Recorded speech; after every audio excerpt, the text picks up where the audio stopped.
Cartier was founded in Paris in 1847 by master jeweler Louis-François Cartier. His son Alfred and grandsons Louis, Pierre, and Jacques, each successively at the head of the maison, pursued their lofty ambitions for the business.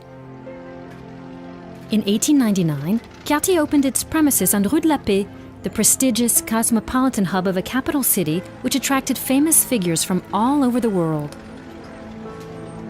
The three brothers set out to build an empire based in Paris with its sights firmly set on abroad. In 1904, Pierre and Louis traveled to Russia, a country which fascinated them and inspired an array of creations.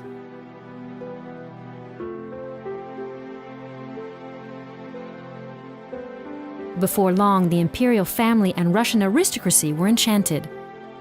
The English aristocracy flocked to the new Cartier boutique, which opened on New Bond Street in 1909. A few years later, the youngest brother Jacques took the reins of Cartier's British branch. He cultivated ties with figures that included some of the most remarkable Indian princes. Enchanted by Cartier's expertise and unique style, the Maharajas entrusted Cartier with dazzling gemstones to be reset in stunning pieces of jewelry in the modern style. Thus began Cartier's inspiring relationship with India, where the Maison opened an office in 1911. Pierre Cartier, Louis' younger brother, moved to America to run the New York branch in 1909. A clientele consisting of rich industrialists from the New World and the finance sector was joined by the first stars of Broadway and of silent movies, and a few decades later, by Hollywood celebrities. Extraordinary figures who discovered the spirit of excellence that has always driven the Maison.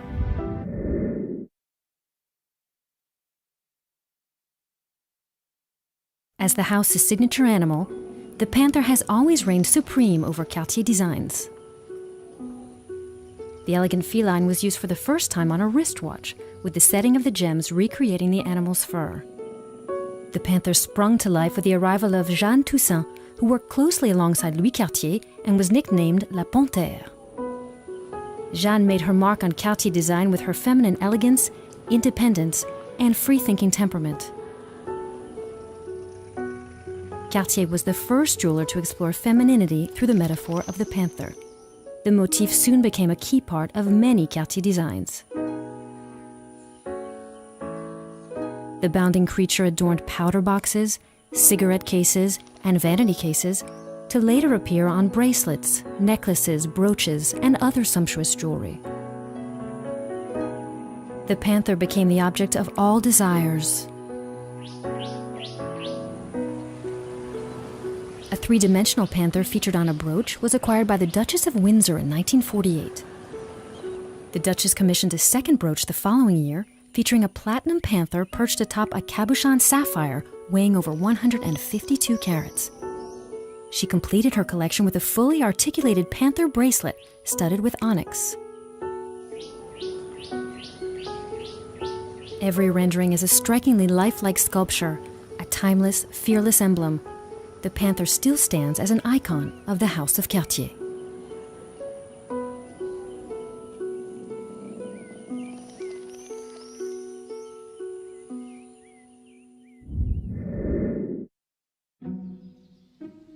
Since the end of the 19th century, Cartier has created an extravagant, unique, and precious menagerie. This fantastical menagerie defines and reflects the Maison Cartier's know-how. For the jeweler, this expression of nature represents both a technical and aesthetic challenge, as in these birds caught in full flight. An astounding array of fauna inspired by all the continents. Wild beasts are borrowed from Africa, sacred animals from Egypt, a host of dragons and chimeras from Asia. In 1968, the jeweler created for the actress Maria Felix a snake necklace made up of 2,473 diamonds mounted on platinum. A few years later, the actress also acquired a pair of snake earrings and ordered an entirely articulated crocodile necklace made up of 1,023 fancy yellow diamonds and 1,060 emeralds. Panthers, tigers, and other felines, still today the jeweler creates ever more sumptuous and majestic creatures. A staggeringly beautiful menagerie.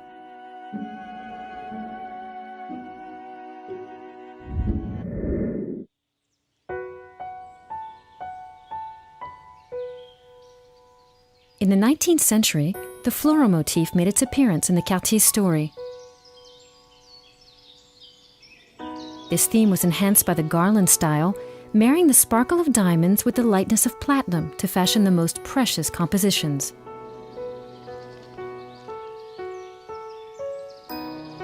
Exquisite petals brought to life by the Maison's jewelers. Cartier reinterprets nature thanks to its unique style and expertise. Dazzling diamond petals to be worn as bracelets, brooches, or necklaces proved irresistible to the most elite clients. Princess Margaret of England fell in love with a diamond brooch mounted on platinum, while Queen Elizabeth of England entrusted Cartier with setting a 23.60-carat diamond, the Williamson diamond, in an Edelweiss brooch. As the years went on, the Cartier flowers were crafted in gold, articulated and offset the most precious of stones to perfection. Just like this absolutely sublime orchidée brooch in amethyst and aquamarines with its surrealist inspiration, the orchid soon became queen in the jeweler's precious garden and appears in a number of stunning interpretations. The Cartier garden blooms with dazzling flowers, exquisite metaphors of feminine beauty.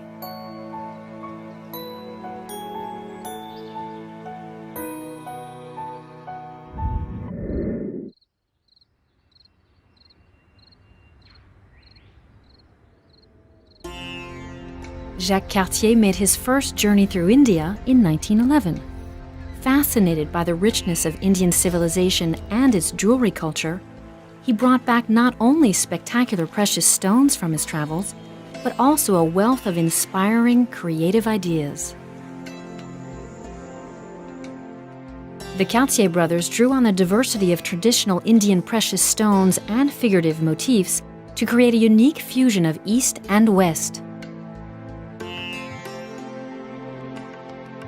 At the turn of the 1920s, the Indian princes entrusted Cartier, the jeweler to kings, with their amazing collection of unmounted stones. Cartier subsequently crafted pieces of jewelry for the Maharaja of Patiala and his son in Paris, as well as the Maharaja of Nawanagar in London.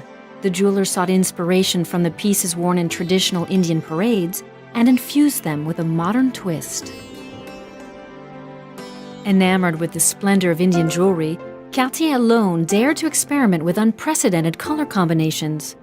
Reds, blues, and greens with splashes of sparkling white diamonds paired perfectly with stones carved with floral, fruit, or palmette motifs. In Paris, London, and New York, clients coveted these opulent, multicolored pieces. The Hindu necklace, commissioned in 1936 by the extravagant Daisy Fellows, is a perfect example. This flamboyant, colorful, and flexible necklace features rubies, emeralds, sapphires, and diamonds mounted on platinum. The style, known as tutti frutti, would become one of Cartier's most prominent signatures. India, its jewelry tradition and its dazzling stones inspired Cartier to explore new heights of creativity, powerful style, and unraveled expertise. Today, more than ever, Cartier's jewelry creations continue to be inspired by the mysteries of India. Cartier, jeweler to kings, king of jewelers. This quotation from the Prince of Wales, the future King Edward VII, attests to Cartier's ties with royal families and aristocracy worldwide from the early 20th century onwards. Cartier was awarded 15 royal patents between 1904 and 1939, becoming official supplier to the most powerful dynasties, which most notably ordered precious tiaras from the jeweler. In 1909, at the behest of Grand Duchess Vladimir, Maria Pavlovna of Russia, Cartier created a tiara adorned with sapphires and diamonds. A foliate scroll tiara created in 1910 was acquired by Elizabeth, Queen of the Belgians, in 1912, while that of Queen Victoria Eugenia of Spain was made in 1920. In 1926, Jagatjit Singh, Maharaja of Kapurthala, entrusted Cartier with the creation of a head ornament consisting of 19 exceptional emeralds, including an incredibly rare stone of 117.40 carats. Cartier has been a privileged witness of royal and princely love stories, such as that of the Duke and Duchess of Windsor, or that of Grace Kelly and Prince Rainier III of Monaco, who sealed their union with a Cartier ring adorned with a 10.47-carat emerald-cut diamond. For her wedding to Prince William in London on April 29, 2011, Catherine Middleton, future Duchess of Cambridge, wore a Cartier tiara. Created in 1936 for the Duchess of York and future Queen Elizabeth, the precious tiara was also worn by Princess Margaret in 1955. This headpiece with scroll motifs creates a halo of light, which has given it the name Halo Tiara.